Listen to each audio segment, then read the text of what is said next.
Today, I actually thought to spend time experimenting and discussing with all the folks something that is pretty new to me. I don't generally have any experience with front end development, so you're gonna see me struggling today.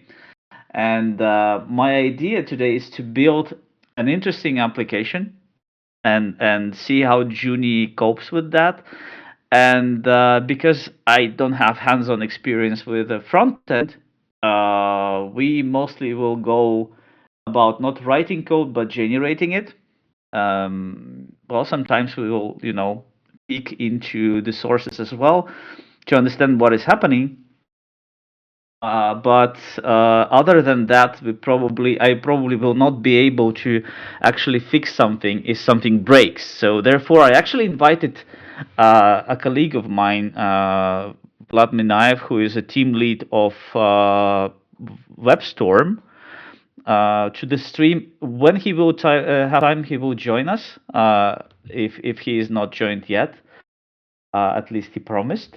But like in the beginning, I will probably be okay without him starting the project and starting the generation. And I will show you some of the approaches that I take to generate the apps like from scratch.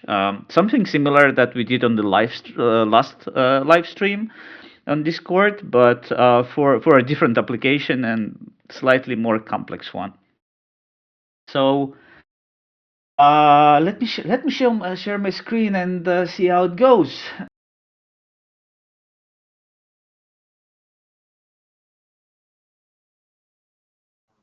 WebStorm with a project, and I generated yesterday, and I played with it for quite a while. I thought like normally I play with Junie like in the evenings if I have a couple of hours to experiment.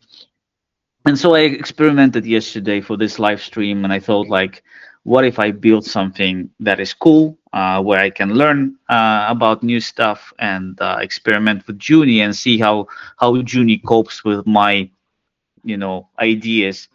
And the application I made is this one. Let me play that for you. It's a web application that I tried playing multiple times on Discord, but you can see it's just a web application where I can upload the video file, right?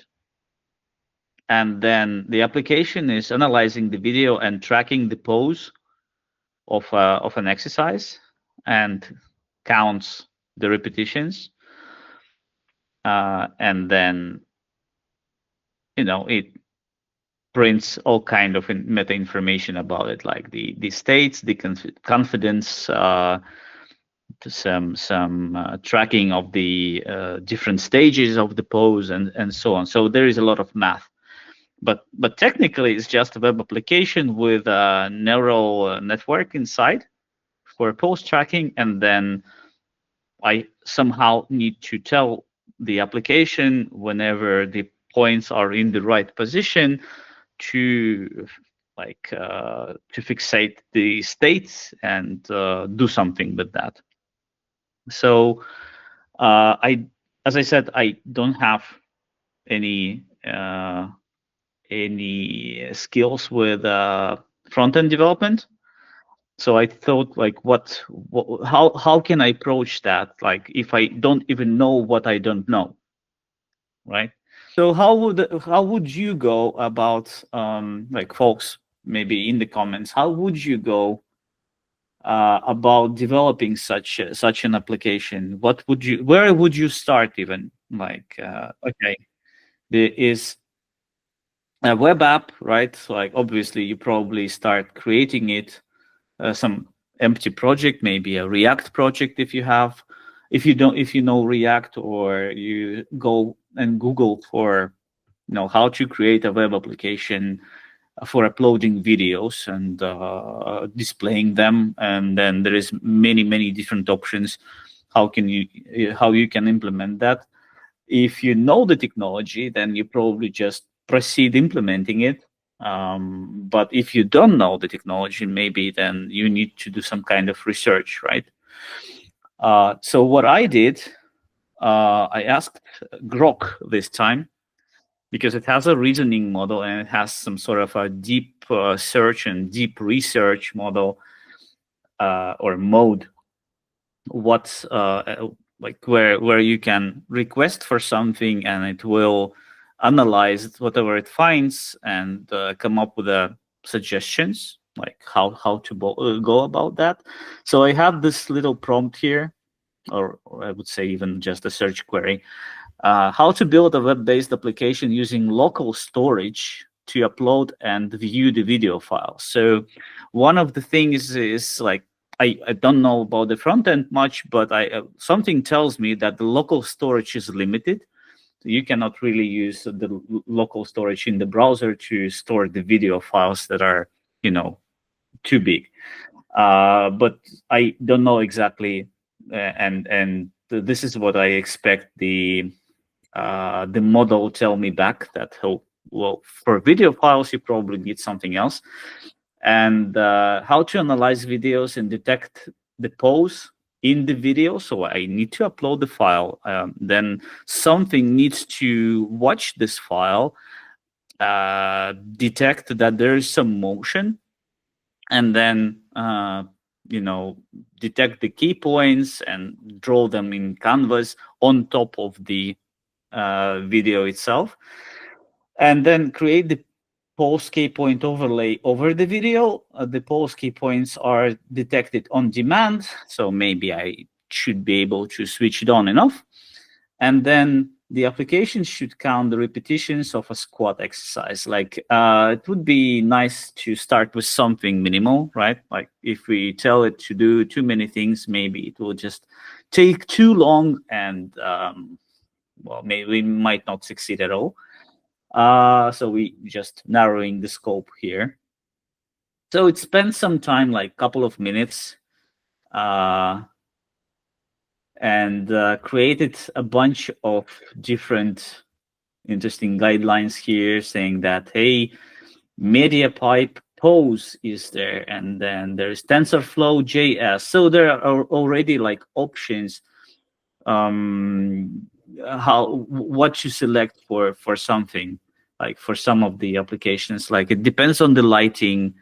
Some models don't really work well in the dark. I tried the same with just footage of the camera, so to do the real-time pose detection, and some models were not very successful with that. And actually, from this kind of approach, I actually learned that TensorFlow.js exists, and it can do tracking. Like let me get the website on the screen. So there is this TensorFlow.js website. Pretty cool, right?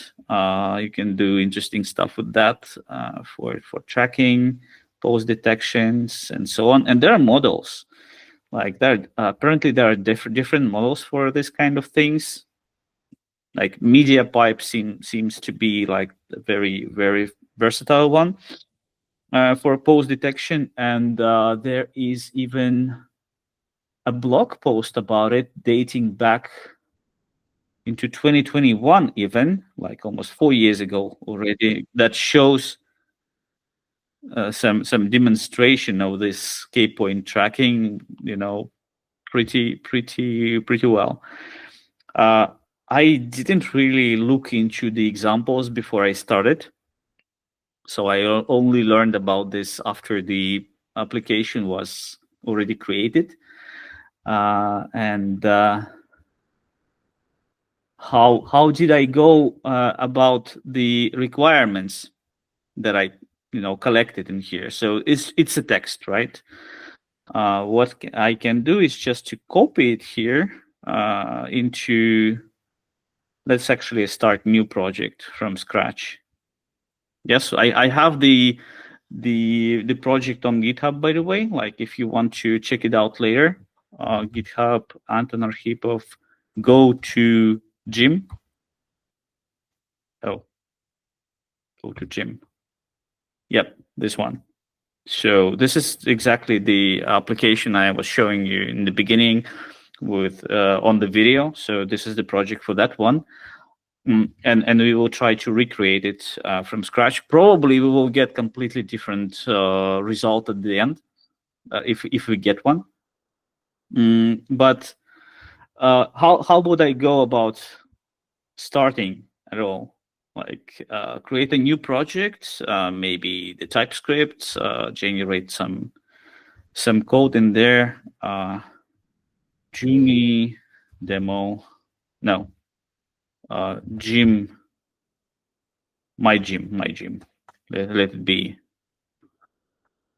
like this. So in new window, it creates some project structure. I probably don't need this code at all, but I'm gonna create normally.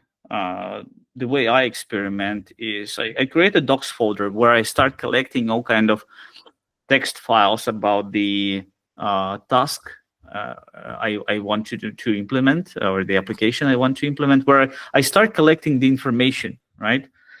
And I just copied the text from the response from Grok, and the file I'm gonna call it requirements.md, but the text that I just copied is not in Markdown, right? What I can do, I can select it and actually use AI Assistant to rewrite it in Markdown format. Rewrite in Markdown format. And it's going to regenerate it, and most likely it will be fine. I didn't really check how well it converts.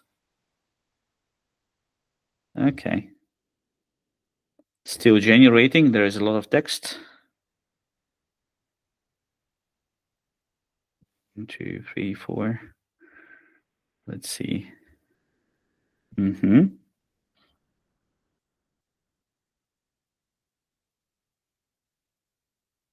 Okay.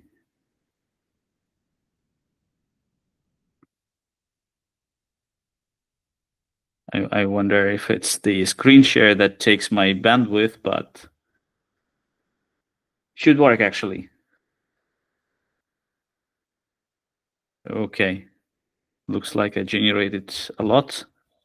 So now we have a markdown with the same with all the I wouldn't say those are requirements, but rather guidelines how to create the application, right?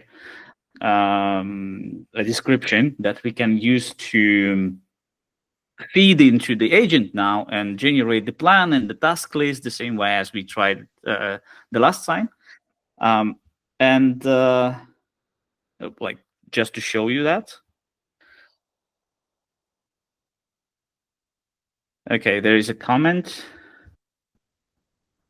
Yeah, so this is something I wouldn't put into the Junie guidelines, right? Because this explains what the application actually is and not the process of creating the application, and there are no requirements how the code should be generated and so on. This is something I wouldn't put into the guidelines. Into the guidelines, I would put something else. I would put let me see, I have another example here. I have it on the other screen. I would put something like how to work with tasks, for instance, the task management, like select some task from the list, do something with that task, implement it, and then mark as completed. This is something I would put into the guidelines. And I will actually add that in a moment, a bit later.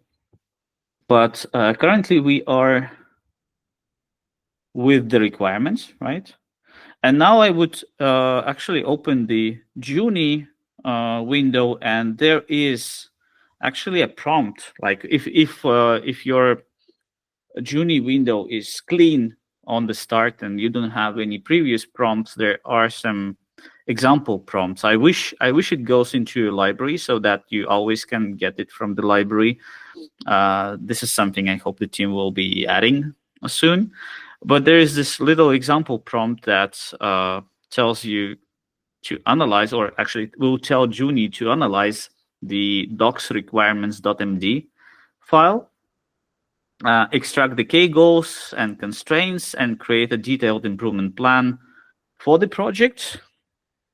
Actually, it shouldn't be improvement, but implementation plan for the project.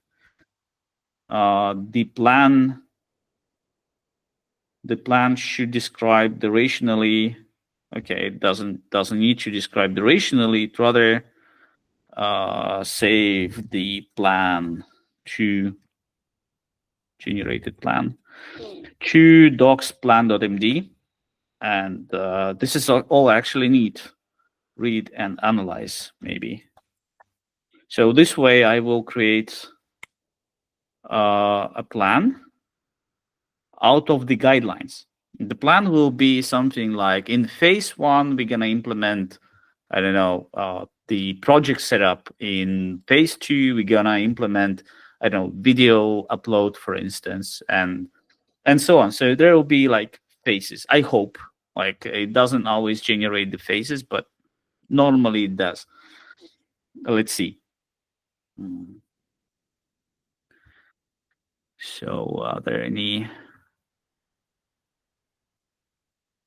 Yeah, if we run into the issues, like I hope you will help me, because I have no idea if something starts failing. I have no idea how to fail it. The best I can do is to take the error and throw into Junie to fix it. This is all about my front-end skills. Okay, let's see. The plan.md is ready, and let's see what it generates. So the project overview, the key goals, the technical constraints, and there we can see the implementation phases: phase 1, phase 2, phase 3, phase 4, and so on. There are many phases, and in fact, sometimes I like that it generates the priorities as well. Like there might be like too many like phases and tasks that the complete project would require. And normally we actually, for prototyping, we would be happy with like half of them, and the other half can just be skipped.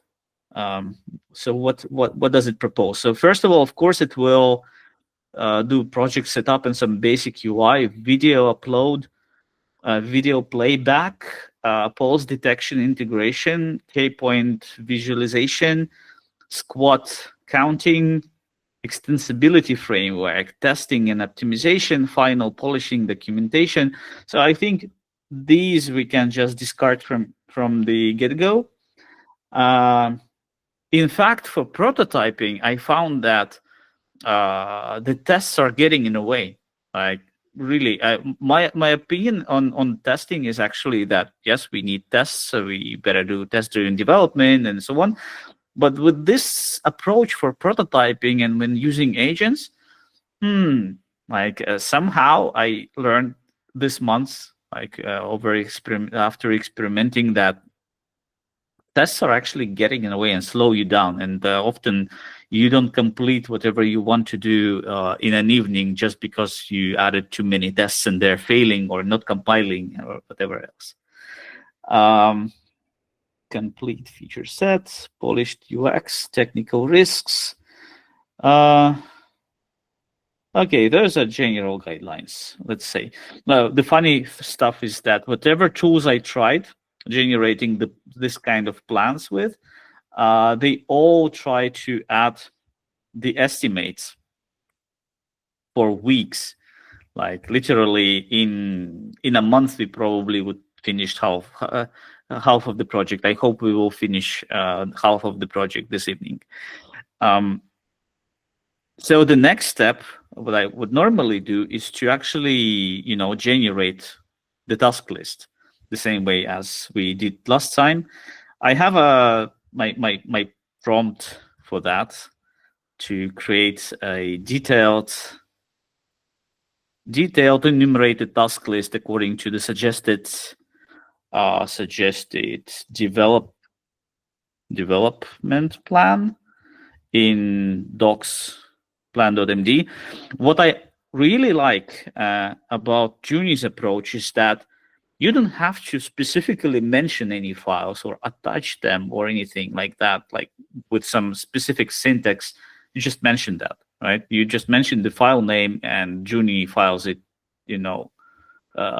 finds it itself, like without the extra guidelines. This is something I really enjoy. I think attaching something to the context is so 2024. And then I tell it, okay, every task should have a placeholder for marking it as done upon completion. And then we should write this task list into a file separately. So why is this good? I think it's because, well, there is a context window, first of all. Even for Junie. Junie does a lot of optimizations, and actually you can stay within the same task for quite a while, and it doesn't run that easily out of the context. But still, software is software. We have seen it with Discord today. So something might break, your battery might run out, and so on. So the tasks.md file is going to be this persistent storage of my tasks, so that I can continue tomorrow if we don't finish. So there was a question about how did I start? Yes, I started with Grok.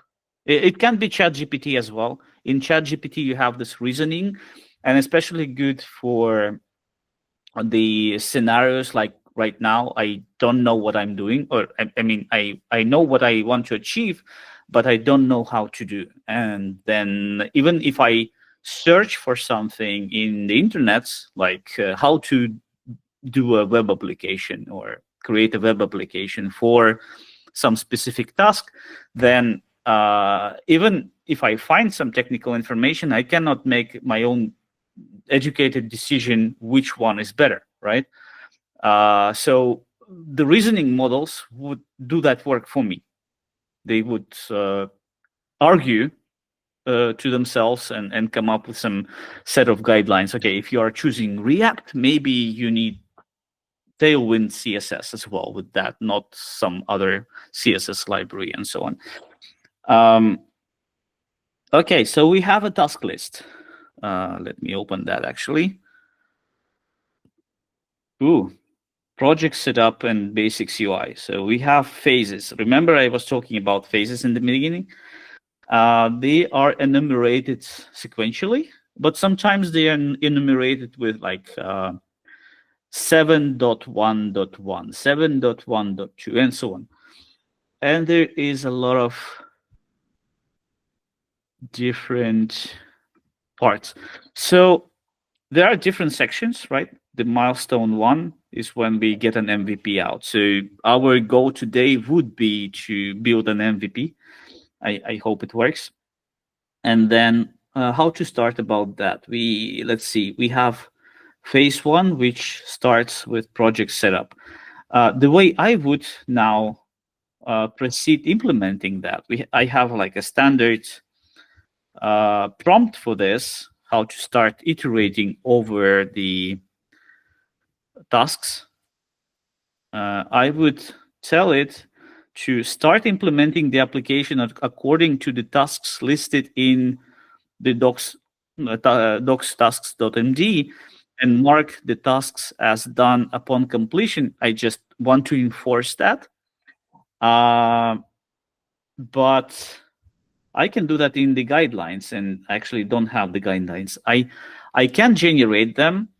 The ways to generate them could be just generate the guidelines, like generate guidelines. No, it needs to be like a full path. Junie/guidelines.md, and then tell it to come up with the guidelines for the main programming language of the project and for the framework. And you probably will list those frameworks like precisely, like for instance, TypeScript I'm using and React and whatever else. The other approach, if you already have projects in like before, you would just copy that. But this is just about the technology, right? Like create the best practices guidelines for this project. The tasks part, I want Junie to follow the tasks approach, and it's not a standard way, right? It's not built into the agent that it needs to follow the tasks from the file. It's just something I made up.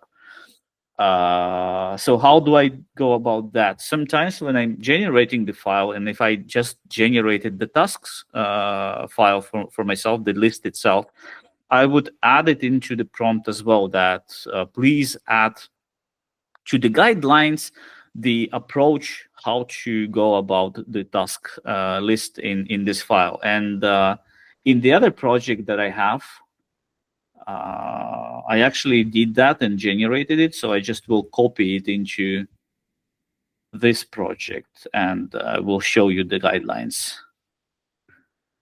before we start with the tasks. Or actually, let's just start running it, and then I will show you the guidelines. So now I have the guidelines, and I'm going to say start implementing the application according to the task list, and start with phase one.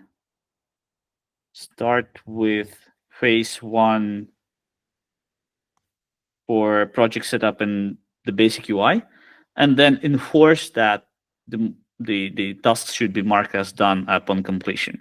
So let's run that and close the window for a while and check the requirements.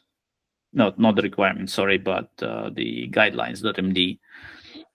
So what do I have in the guidelines? First of all, is the overview. And the file was generated. The only line that I was adding here was about the MD files in the docs directory. So because this is my directory where I add all the MD files with the descriptions of how the project should be implemented, all kind of ideas, the development plan, the task list, and so on, and the requirements. Then I just add this line. I hope it has an effect because everything is probabilistic. So I just hope that it works. And then there is this task management process that was generated like in the previous project, just using a prompt. So the tasks are listed in this file. The tasks should be marked upon completion. And then there is a task flow, like how to select, how to execute, and what to do when the task is completed. So just simple, like overview of how to work with tasks, and chances are that Junie will follow that, hopefully. So let's see what is it doing. We have it's reviewing the tasks in phase one, of course.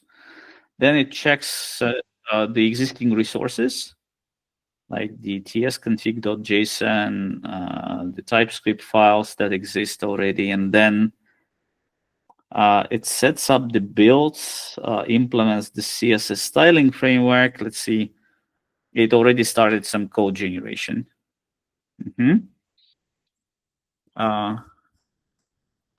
So there is a question. If I mention the task file in the guidelines, do I ever need to mention them again? Oh, that's a good question. If I knew the answer, I would tell you exactly. I feel like sometimes mentioning them extra makes sense because of the probabilities. But normally, if I have them in the guidelines, it looks like Junie is picking that up.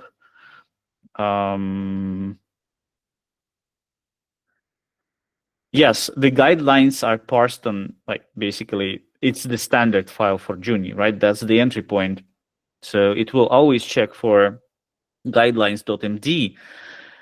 But the way it interprets the file, it's up to probabilities, it seems. There is no like standard syntax, special commands, or anything like that. It's completely free form how it will interpret that file, and the result is also like, it depends on large language model probabilities, basically. But it seems that if you are clear enough in those instructions, like you may write something like in asterisks, like in capital letters, very important, always do something, and it looks like it will respect that instruction. Let's see. Oh, it actually implemented some of the things, and it's already marking the tasks as done. So project setup is complete, or is it? Oh, nice. Let's see. Like it marked all the tasks in the phase 1, but it also marked the phase 1 as completed in the milestone section. So it kind of understands that we have this hierarchy of milestones and phases and tasks that I didn't even mention in the guidelines. Other plans to make Junie able to read the current issues from something like a Jira integration. Oh yes, we're gonna show you something interesting very soon, but stay tuned. I cannot really tell you exactly how it will work, but I'm excited about this myself. I just didn't have time to play with it. This will be interesting. Okay. So is it done yet? Okay, perfect. We have generated the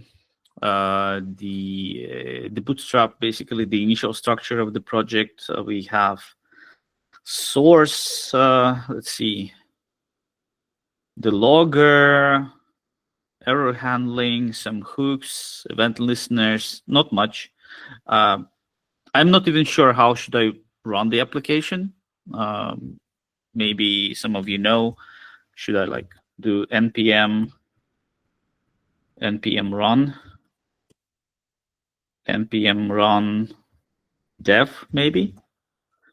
What will it show to me? So that's the app it generated, basically a template, but no functionality there yet. So I think this just doesn't work yet. Video upload functionality will be implemented in phase 2. Nice. It puts some placeholders for me as well. Cool. Okay, you can see it in package JSON.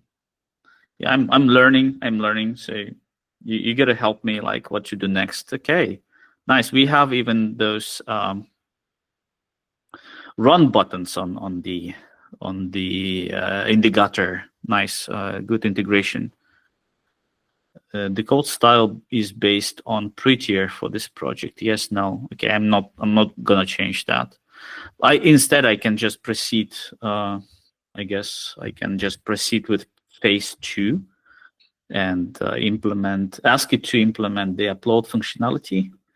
So if we check the task list, video upload and storage. So normally what I would do when the phase is completed, actually it's pretty predictable. Normally if it completes the phase, the development phase, all the tasks in this phase, it normally stops, but it's not guaranteed. So after this, I would just go and say proceed with tasks in phase 2. Give it the title, and now I'm not mentioning the tasks at all. I'm not telling it anymore that hey, you need to mark the tasks as completed, and it should just proceed. Sometimes it happens that it stops marking the tasks as complete, but it's not too often. Like I would say, a couple of times it happened to me, but normally it does. And if it happens that it doesn't mark the tasks, I can actually ask it, hey, you implemented those tasks already. Can you mark those that you have done as complete? And it will do that retrospectively. Let's see. Are there any?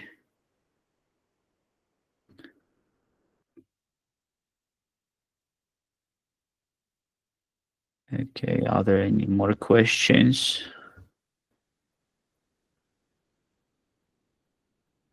Mm.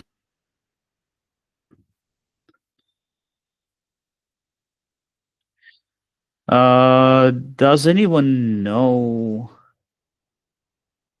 if WebStorm can ever get ability to run Symfony plugin? I use PHP Storm and cannot use Junie for my web dev at the moment. Actually, I think you can run Junie in PHP Storm. You gotta check that. A timeline for other IDs like Rider. Rider is a little bit complicated. It has a different plugins architecture, and I don't know the exact timeline. Well, hopefully this year, but definitely not during spring. We are in April already, and it's a big task to implement Junie for Rider. But well, we never know. Like, I would be happy if we get it sooner than later. Will Junie be part of Fleet? That one I don't know. That one I cannot actually comment on because I don't have the information. And use Junie to speed up stuff. Oh, that would be nice to develop Junie with Junie. I'm not sure if it's possible. Okay, so it's implementing the video plot functionality and the database as well. And by the way, what is it going to use for a database? So it uses IndexedDB. Remember, I was saying that local storage is not good for that. So it's using the IndexedDB database using Dixie library. I never heard of it before. So apparently it works. What else is there? The upload, the user feedback, the video storage is there. Oh, it will also use some metadata. Storage, okay. The UI, of course, it needs a UI, and add storage limit warnings and handling. Okay. Will Junie be able to take design files? This is something we probably have in the features requests section in Discord. I think we had a feature request about that, and I really hope we would be able to do that. I think it's somewhere in the list of features that the team is planning to implement. I don't know the priorities. Obviously, they want to implement Junie for all the IDEs first, and tailor the UX for all the workflows.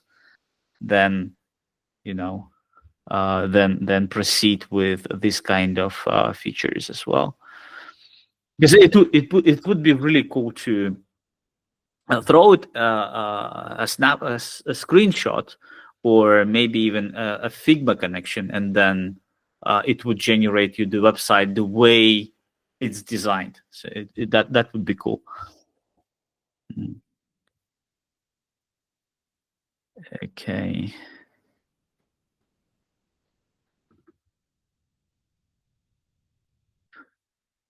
Yeah, links to GitHub repositories would be also cool. Like, definitely. Like, there is a long list of feature requests, and you gotta check that out and vote on that. Let's see. We have phase 2 implemented. and it's marked in the MVP section for the milestone. Let's check if we can actually see the effect of that. We are running the app. We have the browser, and let's upload the video. Will it work? Success. It tells me success. Okay, there is this video. We don't have a thumbnail, but I hope it. I don't know. We probably have not implemented the playback yet, but oh, we did. You see, it plays from the local storage directly. Maybe not something that we actually expect. I would probably expect it just to open the video inside the app, and because we probably need to do the overlay on top of that. Playing the file directly isn't something that I want to do. But anyways, it's a good start. At least it works, right? It doesn't crash. This is something nice, and delete button is also there. So we can proceed with phase 3 actually, and implement video playback. So currently there is just a direct link, but there is no video playback functionality.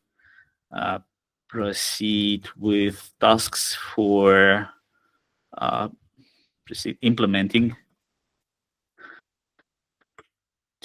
Sometimes I'm too lazy typing that. I'm just saying continue, and it does the thing. Tasks for phase 3 video playback. Okay, let it do the work. Meanwhile, we can probably check out what was generated. The storage manager, the video list, the database, and the video uploads. Okay, let me check the storage manager. Actually, this. By the way, we added one of the latest updates. We added the add all to Git functionality. I actually like that. So whatever was generated, I can just automatically add in one go. It would be nice. I wished also Junie had a better integration with local history or some built-in process working with the Git repository. So if everything goes like, if it starts generating wrong code, so I would be able to roll back to any point of the development cycle, like to any checkpoint, so to say. Any tricks to getting Junie to always make tests? Well, in the guidelines, you can actually tell it of the development process, like describe development process step by step, like important, follow the development process. Step 1, generate tests first. Step 2, generate the code for the tests to compile. Then run the tests. They will obviously fail because you don't have the functionality, and so on. Like you can generate this kind of guidelines by just maybe a simple prompt saying that you prefer Junie to work in a TDD style, and then update the guidelines with this style, basically. So it should be able to do that. Any plans for JetBrains to move away from the JVM? That would take another 50 years, I think. This is like the IDE has been built on top of the JVM for 25 years, and well, there is just too much functionality, and frankly, there isn't much of alternatives to actually implement this huge project on top of something else. Well, maybe .NET only. The context length of Junie, Sergey is asking about the context length of Junie. How can we determine when to create a new task because the full context has been used, blah, blah, blah. Okay, so Junie doesn't have the context length. Like, it's an agent, right? The LLMs that it uses, they do have a context length. So, and the context length is basically the whole history of the chat, right? That you had during the session. The problem is that with this kind of workflow that I show to you, you're gonna run out of the context window very, very fast. So what to do about this? Like when if you started using Junie in January or in February, that was the case. Basically, you hoped that you can finish the task and then switch to the new task so that you don't run out of the context window. In fact, since I don't know, since the beginning of March or mid-March, the team implemented some optimizations. So it actually summarizes whatever you have in the history. And I was able to generate a full-fledged proxy server with Ktor, with support for security, server-side events, WebSockets, and so on, in a single task, like having 30 different follow-ups to the initial prompt. And I never run out of the context window. However, when we introduced the ask mode, like when you start from the ask mode and then do the follow-ups, I actually managed to run out of the context window. So it depends on the implementation.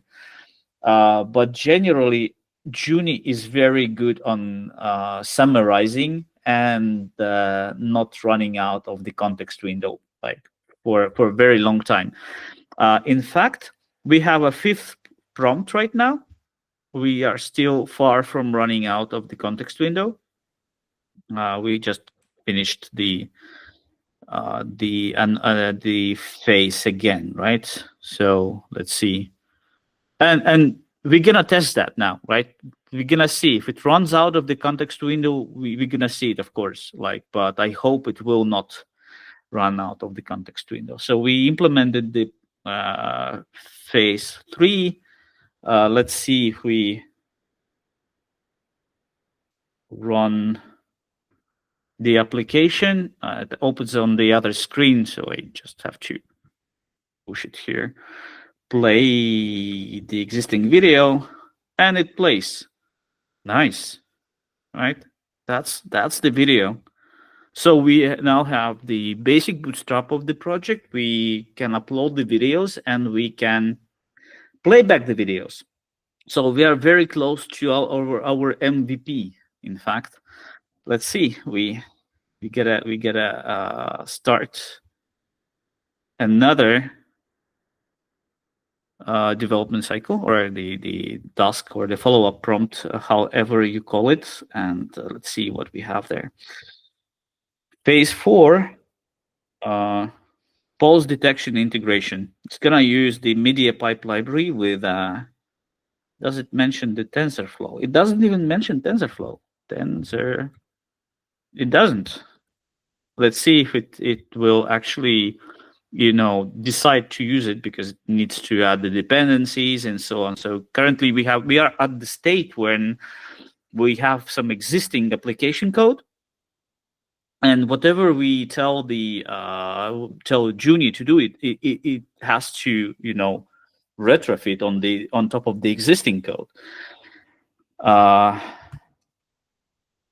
Continue with tasks for phase 4, pulse detection integration. Let's see if it will work out. What are the other questions? So yeah, I hope I answered the context question. I don't have the technical details on how Junie implements the context management. I just know that team did some magic there so that it doesn't run out of the context window if you have too many follow-up prompts. What else? Any tricks to getting Junie? Okay, this one I answered previously.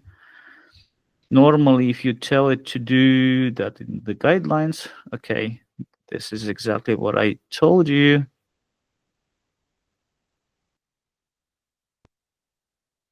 Oh, I have to scroll. Okay. So we're in the 4th. Yeah, exactly. We are in the 4th week of work, and we implemented all that in couple of hours, right? How would you go about switching out framework A with framework B after it has been implemented? That's a great question. Thank you, Matthias. I would exactly copy your sentence and switch into ask mode for Junie and ask it, what would it take to switch from React to AngularJS in this project? It's going to generate a markdown file as a response. And I would use that markdown file to, again, generate the development plan or the improvements plan and the task list, and then execute Junie on that task list, and then replace the framework if it's possible.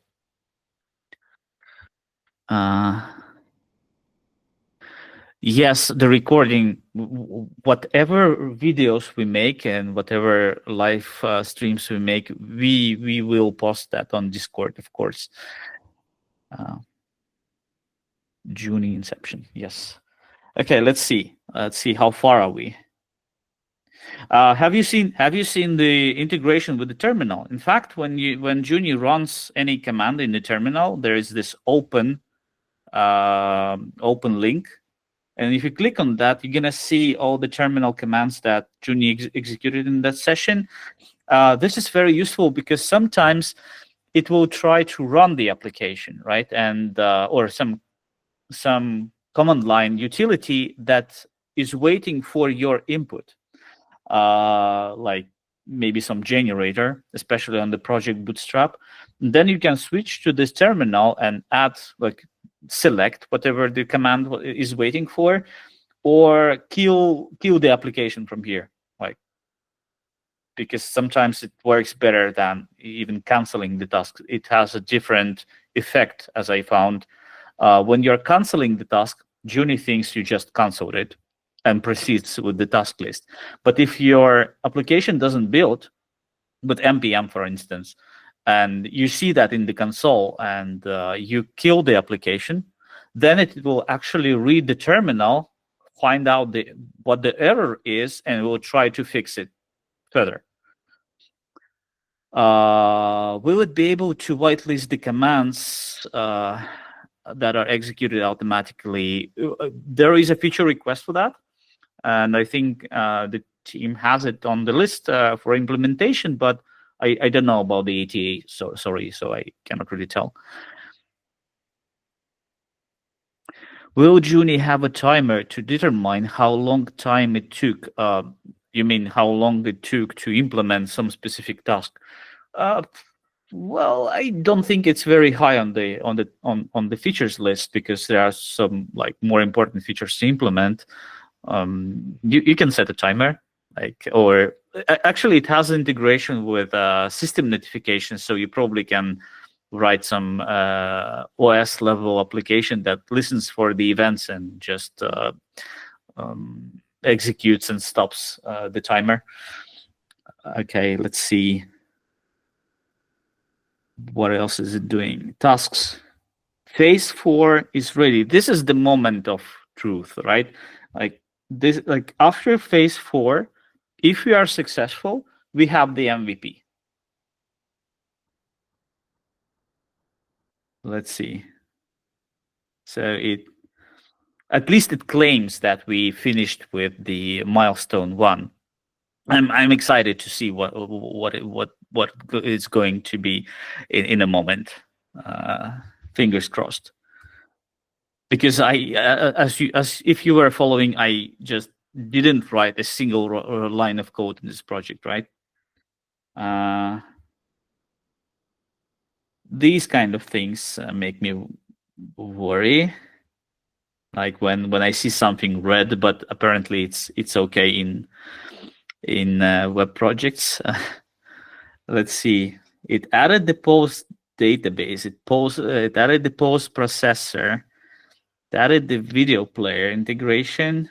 Yes, there is an integration of post detection into the video player now, and apparently it's the logic for the UI. Post detection should be a lot of Okay, that's a pose detection. Okay, so it generated a bunch of code. Let's see if we, just in case, I will just rerun the application and open it up again. We have the file uploaded, right? We have the file in the application already. And now let's hit the play button.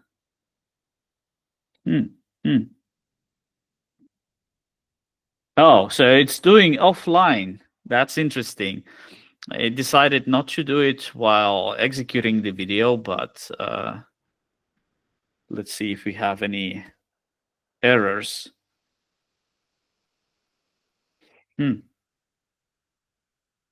That's interesting. I didn't expect this to happen. Maybe you should have been more precise on the instructions, but it's interesting how it will turn out. Now it's hard to predict, like, will it actually finish the video processing, or it will just make us wait.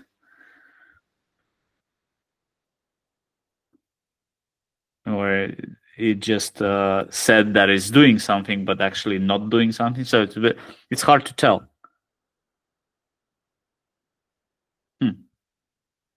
Let's check our task list.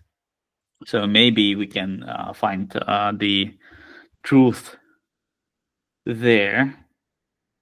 So the key points visualization is something that we really want to see. Is there an overlay requirement? Overlay. Okay, so the overlay is specified in the next phase, not in the first milestone. And what it's doing is, so it will create utility function for pose detection, implement frame extraction from the videos, create processing queue, implement batch processing for efficiency, add progress indicators. So it doesn't really tell that it's gonna do it with the real video while it's playing. So if it, okay, and it even failed, as we can see. Error processing the task is not initialized with video mode. Running mode must be set to video. Blah blah blah blah blah. So we now have an option. Like, if we have the skills to fix it, then you could probably just open the source and then try fixing it like this, maybe, or in the project. I don't have the skills. I have no idea. I can probably read the code, but I certainly am not skilled enough to fix it. But I can try to understand. So the process, the frame, I guess it just detects for video and detects the frame at this timestamp, and then just resolves the snapshot somehow, maybe in the resolve function. Let's see. Okay, anyways. We probably cannot, I don't know what to do with this. What I would do is another option. What to do with this is to copy this all and give it to Junie. That's one option. And the third option would be to ignore it and proceed with the task list. Let's see. I'm gonna try fixing it via the error, right? So the browser console displays an error like this. Analyze the issue and suggest a fix. Let's see what happens. Sometimes it works for me, sometimes it doesn't. Sometimes we have to roll back stuff and start over. So this is why we I think Junie needs the checkpoints or local history integration. When something goes wrong and you don't know how to fix it, it would be nice to have a rollback, but a rollback not for the whole thing, but just for the section. How did I press enter in the Junie chat without submitting the prompt? Shift enter. So shift enter is gonna do the line break for you. Will AI assistance being able to trigger Junie when it prompted with a complex task? Yes, like you see, the definition of the complex task is important here. So what is the complex task? To generate a function, that's not a complex task, right? The complex task is to create the application that we are doing here. And it seems that I executed just a few prompts, just seemingly. It feels like I executed the prompt 7 times, but in fact, the task list that we follow here, every single task is actually a prompt, effectively, right? So normally what I would do here, or like this is my approach to generating the apps, right? Is basically what we do here is we are extracting the micro prompts into the task list. And all I do is just, I'm saying that execute the next 10 prompts, basically from phase 1, phase 2, and phase 3. So effectively, it's the complex application. And all I do here is that I'm structuring the units of work, and it's better to be structured in a constrained units of work, so that, because if you throw the whole file and tell it, oh, implement everything, like sudo make me a sandwich, that's not gonna happen, like, because it will not iterate infinitely. There is a fixed number of iterations in the agent that it will execute, and it's gonna stop sometimes. It's gonna stop halfway through the phase, and then you'll have to tell it continue with the task list from that phase that you haven't implemented yet, and it will continue, but it's gonna do that as a follow-up prompt, not as a it will not iterate everything in one go. Let's see, where are we? Did it do anything? Okay, so it changed the file, and basically, oh no, it changed quite a bit. It changed quite a bit, right? So it changed 45 lines. Let's see. So the running mode, and the, if you remember, the error was about the running mode, right? So I hope it actually fixed something, but we are never sure. We are never sure. Maybe we are failing this time. Let's see. I have the app again. Play, and it's still, oh, nice. Remember, there wasn't this percentage last time. Now, after this fix, it actually started at least with 1%, but I don't see it proceeding further. Still errors. Okay. Packet timestamp mismatch. So it's something is wrong with analyzing the video. Pause detection manager, process queue. So it does not, the timestamp is 1 but received 0. Using the custom. Well, let's try another time, for the last time, right? Like, we don't want to spend infinitely looping through the errors. This is something,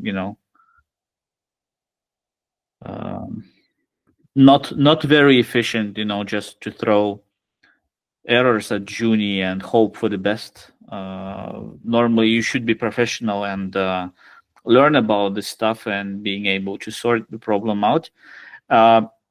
If this doesn't work, what I would normally do, which I didn't before, after each follow-up prompt, I would try to save the state, like in Git, for instance, of the application. And if I'm not able to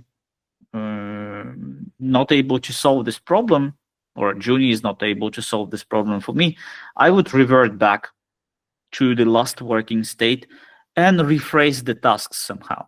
Currently, the problem I see here is that in phase 4, the tasks that we had here did not actually say that the pose detection should be done on top of the video with an overlay, but it says to implement that batch processing. Like it currently is trying to, process the uploaded video offline somewhere, and this is what I didn't expect it doing. So because we didn't save the state, the working state of the application, we are kind of in a stale situation right now. Pose detection, it tries to fix it. Meanwhile, other more questions. Let me see. Some ideas for guidelines by Matthias. Don't change formatting unless explicitly told. That's a good idea. Regarding git commit, so yesterday I actually, I don't know if I have the screenshot. No, I don't think so.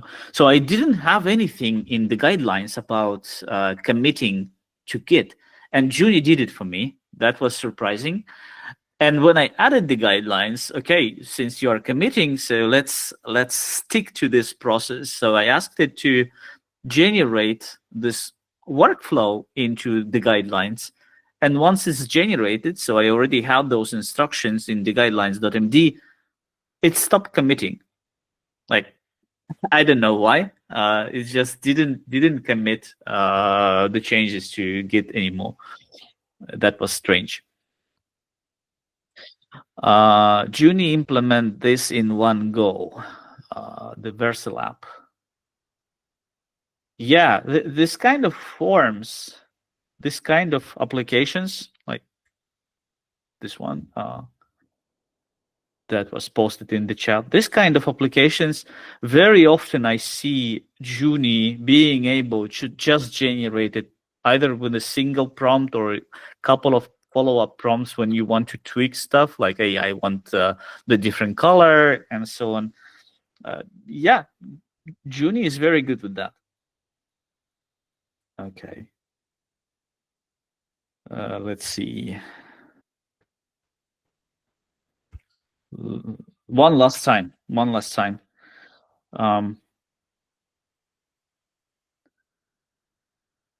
The storage. Oh, it's nice. It shows me the storage. Play. So it plays, but we are still with the pulse detection. Oh. So apparently it fixed something, but let's see if will it actually.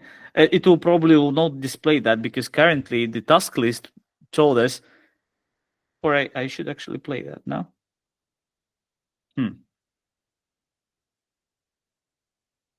Okay, so it just tells me, I processed your video, you can play that video, but it doesn't show us the overlay. And this is what we have in the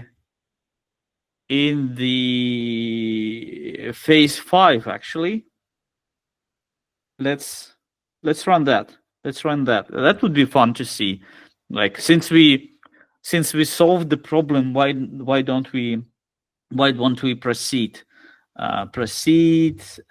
Implementing tasks from phase 5, decay point visualization, and hope for the best again. So effectively, we are almost doing vibe coding here. We are still thinking about the code. We are still looking into the file, sometimes solving problems. The definition of vibe coding was that we just never think about code and always think about the application. But we are almost there, right? Let's see. Right now, does Junie have web access? No, I don't think Junie will go to the web.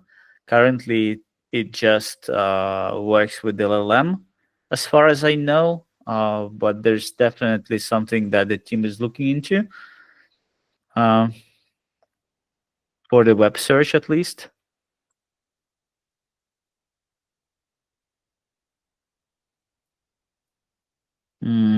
Rest in peace in turns. I don't think so. There is a false hope, I think, that this kind of tools will make junior programmers obsolete. Have you seen, like, meanwhile while Junie is generating, let me show you one article that I found a couple of weeks ago on the internet. This is called The Revenge of Junior Developer. The Revenge of Junior Developer. It's written by Steve Yegi, the famous Steve Yegi, on the SourceGraph website. It's a long read. By the way, but I will summarize it for you. The whole point is that senior developers don't trust the agentic tools and all the LLM stuff, and they think it's a crap, and they would rather write the code by hand, because they tried some agentic tool once and it didn't work, and they just discard the whole category of the tools for good. But the truth is, garbage in, garbage out. If you're not developing the intuition how to use those tools, you probably won't get a good result with them, even for the small apps. So you gotta spend some time trying, experimenting, failing, and then you will develop the intuition how to use those tools. And it's the same as we started like 20 years ago using the IDs, right? Like all the refactorings, shortcuts, quick navigation, and so on. And today we don't think about that as like something very special. Everybody needs to spend some time learning the tool. Doesn't matter which tool it is. It's like Windsurf, Junie, Cursor, any tool. But senior developers don't want to spend time on that. They think it's a crap, right? Or if they tried it and accidentally get a good result with that, then their expectations are going so high that the next time they try it, there will be a huge disappointment because it didn't do exactly the same way as on the previous successful run. So they kind of discard the category of the tools. But junior developers don't have the experience to discard those tools. They have very low hopes, and they will try and iterate over the solution using those tools. And effectively, they will develop the intuition how to get to a good result and how to talk to this tool using the English language as a programming language and get a good result. And what will happen here is that they will become much more efficient and delivering the solutions faster with those tools than the senior developers crafting everything by hand. The other effect is that the senior developers now know how to solve the problems. If, like, currently we have seen the error, and without the skills of front-end development, I would spend like a week fixing this error. And if the tool would not solve that for me, then I'm I'm helpless here. But the senior developer would sit down and resolve this solution, resolve this problem, coming up with the solution.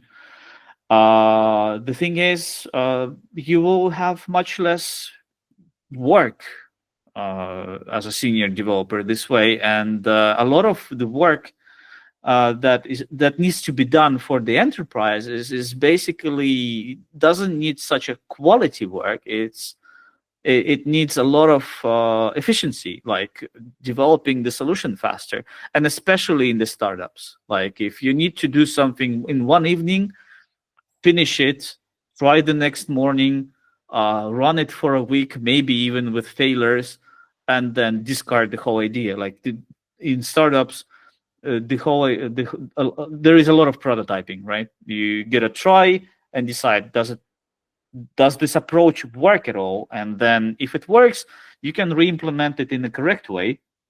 Or if it doesn't, then you only spent an evening for that, and you can just discard the solution and forget about it and write another one. So junior developers will not disappear in one day.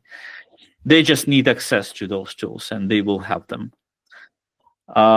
Meanwhile, we can see the tasks from phase 5 are almost finished.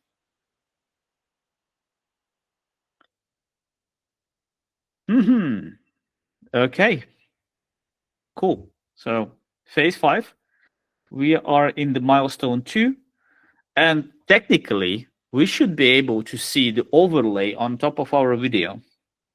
Let's see. Just in case, again, because I don't know what I'm doing, I'm restarting the server. Let's see. We are in the end of week 8, right? In one evening, indeed. Woo! Nice. So I would say it's a great success. Not as smooth in my original application, because there I had real-time tracking, and here we have this like post-extracted overlay. Like we upload the video, the application processes the video, comes up with I don't know, the key points, locations, but still, right? We implemented this like in couple of hours without knowing anything. Yes, it's useful for MVP, but it could be done better, right?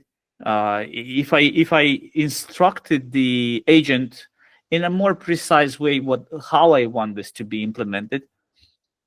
Oh, Anton, this looks like scripted. You came back just in time. Yes, just a coincidence. So, see, there are some settings even, like enable key point visualization, show face key points. So I can even configure it, which key points I want to show. Like let's disable the face, keep torso, arm, and leg. Key point color. Let's try if it works. This is something I didn't even instruct the agent with, right? Key point size, let's make it a little smaller, and skeleton width a little bigger. Oh, and it changes, right? And it changes the settings. Nice.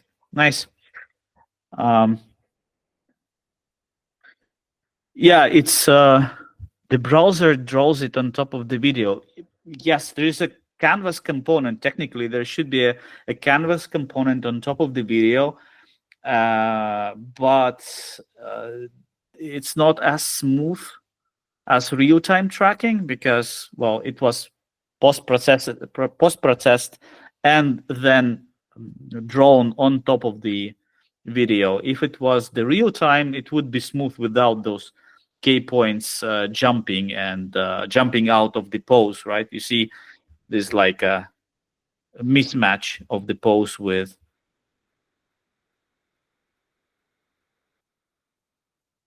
you see, like, yeah, here. But the next step would be counting the squats, and I would actually like to stop here If you have more questions to me, let's spend time on that, because I don't want to repeat the whole functionality I already have in the prototype, and you can actually find it in my GitHub, right? GitHub, GitHub. Go to Jim again. This is the app I developed yesterday, and it looks almost the same as we did right now. Maybe just different layout a little bit. And you can try continuing from there. Like, take my example. There is this docs folder. Maybe I should, let me see. Maybe I should add the Junie guidelines, right? I should add the Junie guidelines in there as well. I will commit it later. But the docs are right here. Like, what needs to be done? The Go to Gym application. So this is like the initial doc that explains how to do something and what needs to be implemented. And there is this task list, and some of them are unticked. Let me see. Performance optimization. Yeah. So it's even almost complete for the task list that I have here, but you can ask the agent to generate an extension functionality. For instance, I want to detect push-ups, or I want to detect jumps, or something else, and add it into the task list. Ask Junie to generate the new task list and add it here, and generate the new sections basically, and proceed with the task list. In this way, you would build on top of that functionality even more and more and more. But prototyping is the whole idea here. So and learning along the way. So I didn't know much about pose detection, capabilities inside the browser before I even started. So this is a nice way to learn from practice. And I never had any motivation to do any front end development before. Now, when I can build this like this, and I see that sometimes I'm lacking the skills, like solving the problems that we had a few steps back, this is something when I'm like thinking, okay, maybe I should actually learn about the front end programming a little bit more. Let's see. Yeah, that's not a fully fledged solution. This is just a prototype, but it makes you think, what else can you do with that? Maybe it's not even practical to do in a browser. Maybe it's more practical as a mobile app for this kind of things. But you can think of what else you can build here, right? You can upload the videos, analyze the technique, build a workout plan even, and then the app would analyze that and somehow suggest better exercises so that you would be able to perform them better. But there's a lot of fantasies you can implement here.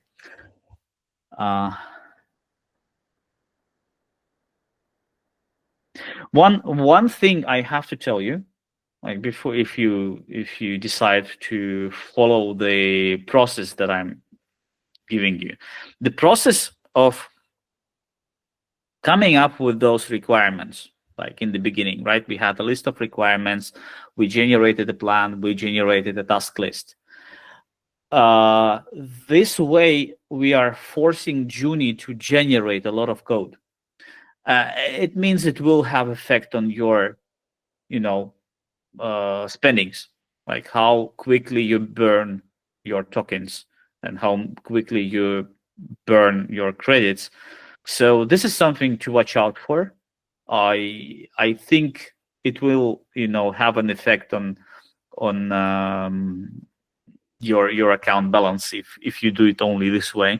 So you better be you still better be a professional, know what you're doing, develop code by hand, and when you need to speed up, ask the agent to do something for you. Or if you have a real business need to develop something in one evening, a prototype that needs to be validated the next day, then it's worth investing like this.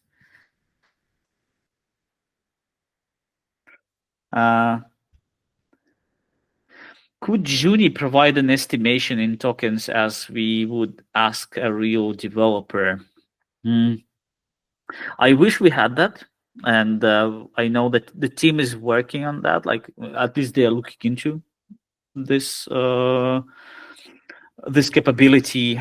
Like, I wish we had like exact, like the full transparency from what I'm doing with Junie to how much I spent with Junie and the prediction. As you can see, the prediction was that in 8 weeks we're gonna have a prototype, but we had that in 2 hours. So the prediction, the way it was provided by an LLM, probably is not gonna work. We need something better. Token box and time box. Well, yeah. So cannot tell right now like what's the best and what can we do here. Probably we can implement better monitoring on your spendings and like have some alerts that you are spending too fast. But predicting how much would you spend is a little hard, because if you give Junie a task that will result in many subtasks, let's say, imagine it's generating extra tasks for your application, then it's unpredictable. It will have like explosion in the number of tasks, and it's like explosion in the number of prompts that you execute in the process, and well, it's very hard to predict.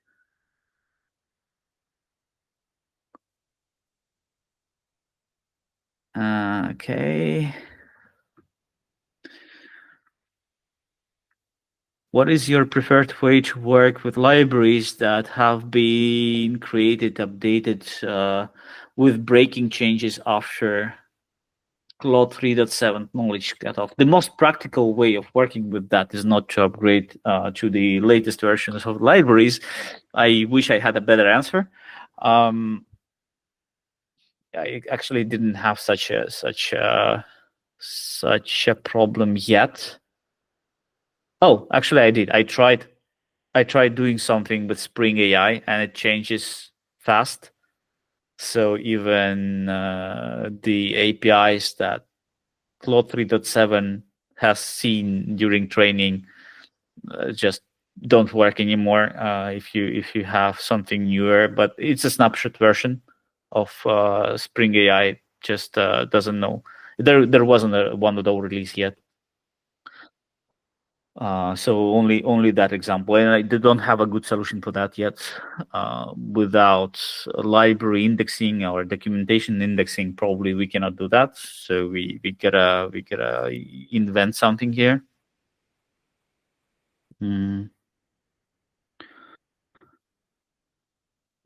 Yeah. All right, folks. Well, I hope it was useful. I hope it was motivating. Tell the others. I hope the recording will be good enough for you to watch later if you want to reuse that. Thanks for all your help, feedback, questions, discussion, and until the next time, we gotta repeat those sessions on a more regular basis, hopefully in 2 weeks, like bi-weekly. And yeah, have fun, try doing more stuff with Junie, provide us the feedback, and see you next time. Thank you, Anton. Yeah, and it will be really great if you guys will share some interesting project in our Discord channel.